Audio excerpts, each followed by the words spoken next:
English education hub में आपका स्वागत है। आज हम लोग मैथ्यू आर्नल्ड की एक बहुत ही मशहूर कविता थर्सिस को समझने वाले हैं। देखिए, ये दोस्ती, नुकसान और उम्मीद की एक बहुत ही गहरी कहानी है।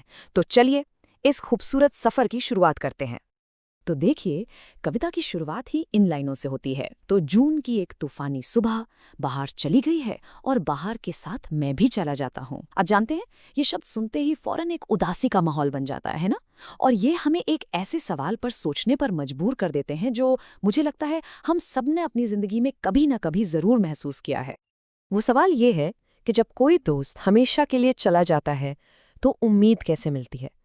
थर्सिस असल में इसी सवाल का जवाब ढूंढने की कोशिश है। ये एक दिल को छू लेने वाली कहानी है कि कैसे कोई नुकसान से उभरता है और फिर से जीने की वजह तलाशता है। अच्छा, अब देखिए, इस कविता को पूरी तरह समझने के लिए ना हमें सबसे पहले इसके फॉर्म को जानना होगा। थर्सिस जो है वो एक पैस्टोरल एलेजी है।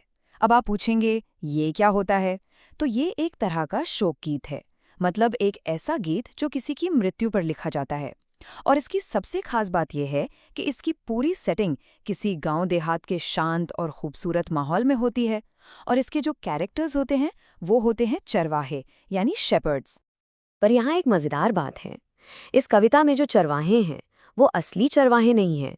वो असल लोगों के प्रतीक हैं, सिंबल्स हैं। कॉरिडॉन जो ये पूरी कविता सुना रहा है वो असल में खुद कवि मैथ्यू आर्नल्ड हैं। और थर्सिस, वो दोस्त जिसकी याद में ये सब लिखा गया है, वो आर्नल्ड के बहुत ही प्यारे दोस्त आर्थर ह्यू क्लफ थे, जिनकी बहुत दुखद मृत्यु हो गई थी। तो चलिए अब कविता की दुनिया में कदम रखते हैं। कहानी की शुरुआत होती है जब कॉरिडन यानी आर्नल्ड ऑक्सफोर्ड के उन्हीं देहाती इलाकों में वापस लौटते हैं जहां वो कभी अपने दोस्त के साथ घूमा करते थे। लेकिन अब सब कुछ बदल चुका है। वो कहते हैं, यहाँ हर वो जगह कितनी बदल गई है जिसे इंसान बनाता या भरता है। हिंकीज में कुछ भी पहले जैसा नहीं रहा। आप इन लाइनों में दर्द महसूस कर सकते हैं, है ना। यहाँ तुरंत एक अपनेपन के खो जाने का और एक गहरे अकेलेपन का एहसास होता है। दुनिया तो वही है, लेकिन अब वो पहचानी नहीं जा रही क्योंकि वो दोस्त अब साथ नहीं है। कवि देखता है कि छोटी छोटी जानी पहचानी चीजें भी अब गायब हो चुकी हैं। वो पुराना हॉन्टेड मैंशन अब वहां नहीं है। किसी साइन बोर्ड से सिबिला का नाम मिट चुका है और छतों से वो खास तरह की ट्विस्टेड चिमनीज भी अब नहीं दिखती। ये सिर्फ बदलाव नहीं है, ये उसकी यादों पर, उसके पूरे अतीत पर एक चोट की तरह है। और फिर वो याद करता है, यहाँ मैं अक्सर अक्सर आता था पुराने दिनों में, थायरस और मैं, तब हमारे पास थायरस था। ये जो लाइन है ना, वी स्टिल हैड थायरस देन, ये बहुत पावरफुल है। ये सिर्फ ये नहीं बता रही कि दोस्त साथ था, ये बता रही है कि उस वक्त दुनिया पूरी थी और अब अधूरी है। दोस्त की कमी हर बदली हुई चीज में महसूस हो रही है। तो जब ये सब छोटी छोटी निशानियां मिट चुकी हैं तो कवि के मन में एक डर बैठ जाता है। उसे उस एक सबसे जरूरी निशानी की चिंता सताने लगती है। वो एक चीज जो उन दोनों की दोस्ती, उनके सपनों और उनकी सारी उम्मीदों का प्रतीक थी। और यहीं से इस कविता का दिल हमारे सामने आता है, एक पेड़ की तलाश। ये कोई ऐसा वैसा पेड़ नहीं है, ये एक सिग्नल एल्म है जो उनकी दोस्ती और उनके आदर्शों का जीता जागता प्रतीक है, उम्मीद की एक अकेली किरण। कवि उस पेड़ को याद करता है जो एक पहाड़ी पर अकेला खड़ा था। वो खुद से पूछता है, कहाँ है वो सिग्नल एल्म जो इल्सली डाउन्स की तरफ देखता है, जो उस घाटी, उन 3 अकेले बांधों और उस जवान टेम्स नदी को देखता है। आप सोचिए, ये पेड़ दूर से ही दिखाई देता होगा, एक बीकन की तरह, एक गाइड की तरह। अब सवाल ये है कि ये पेड़ इतना खास क्यों है। वो इसलिए क्योंकि ये उन दोनों दोस्तों के बीच एक वादा था, एक पैक्ट था। जब तक ये पेड़ खड़ा रहेगा तब तक उनका आदर्श, उनका जिप्सी स्कॉलर जिंदा रहेगा।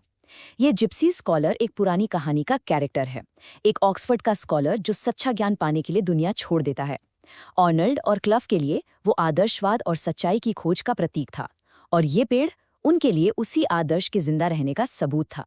लेकिन मुश्किल यह है कि कवि को वो पेड़ कहीं दिखाई नहीं दे रहा है, और यही शक, यही डाउट उसे दुखद यादों के एक गहरे भंवर में खींच लेता है। वो ये सोचने पर मजबूर हो जाता है कि आखिर उसका दोस्त थाइसिस उसे और इस दुनिया को छोड़कर गया ही क्यों। आर्नल्ड बताते हैं कि जहां वो खुद दुनिया के कामों में लग गए थे, वहीं थॉर्सिस अपनी मर्जी से चला गया था। उसे यहाँ रहना खटकता था, वो आराम नहीं कर पाता था। मतलब थॉर्सिस के मन में एक बेचैनी थी, एक असंतोष था जो उसे इस दुनिया से दूर ले गया। थर्सिस की जो कला थी, उसकी कविता अब शांत और मधुर नहीं रही थी।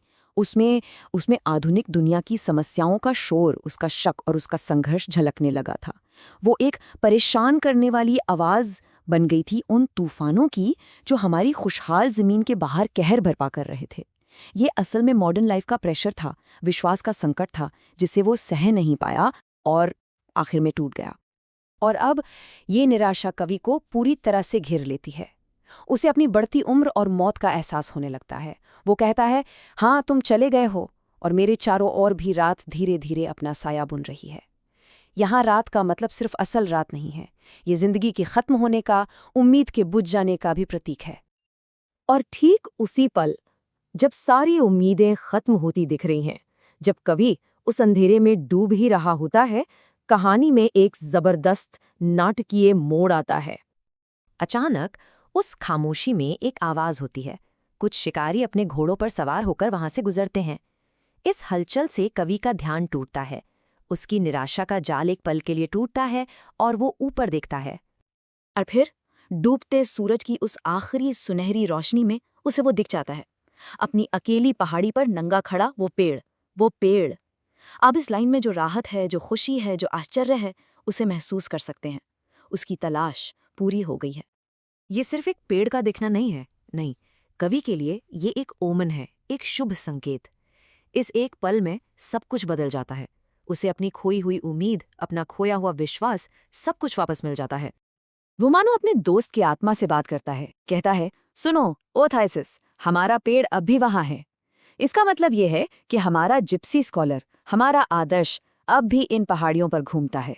वो तुम्हारी मौत के बाद भी जिंदा है। पेड़ का जिंदा रहना इस बात का सबूत है कि भले ही इंसान चले जाएं, दोस्त चले जाएं, लेकिन उनके आदर्श, उनकी उम्मीदें, वो जिंदा रह सकती हैं। और कविता का अंत होता है एक नए संकल्प के साथ, एक नई शक्ति के साथ। कवि को अब आगे का रास्ता बिल्कुल साफ दिखाई देता है। पहला, वो इस सच्चाई को स्वीकार करता है कि उसका दोस्त अब शारीरिक रूप से इस दुनिया में नहीं है। दूसरा, वो उस पेड़ से ताकत लेता है जो उम्मीद का प्रतीक बनकर खड़ा है। और तीसरा, वो उस ज्ञान और सच्चाई की तलाश को अकेले ही अपने दोस्त की याद में जारी रखने का फैसला करता है। कविता की जो आखिरी लाइनें हैं वो हमें थर्सिस की आवाज में सुनाई देती हैं, जो जैसे कवि को हिम्मत दे रहा हो। घूमते रहो, जिस रोशनी की हमें तलाश थी वो अब भी चमक रही है। क्या तुम्हें सबूत चाहिए? हमारा पेड़ अब भी उस पहाड़ी पर खड़ा है और हमारा स्कॉलर अब भी उन प्यारी पहाड़ियों पर अपना सफर कर रहा है। मौत उनके रिश्ते को, उनकी खोज को तोड़ नहीं पाई। दोस्ती मौत से भी ज्यादा मजबूत साबित हुई। तो अंत में थर्सिस सिर्फ एक दोस्त के लिए लिखा गया एक शोक गीत नहीं है, ये उम्मीद की एक कहानी है। और ये हमें एक बहुत ज़रूरी सवाल के साथ छोड़ जाती है। आपकी ज़िंदगी में वो कौन सा सिग्नल एल्म है, वो कौन सी याद है, कौन सा आदर्श है, या कौन सा इंसान है जो आपको मुश्किल से मुश्किल समय में भी उम्मीद देता है। इस तरह के और कंटेंट के लिए सब्सक्राइब करें। धन्यवाद।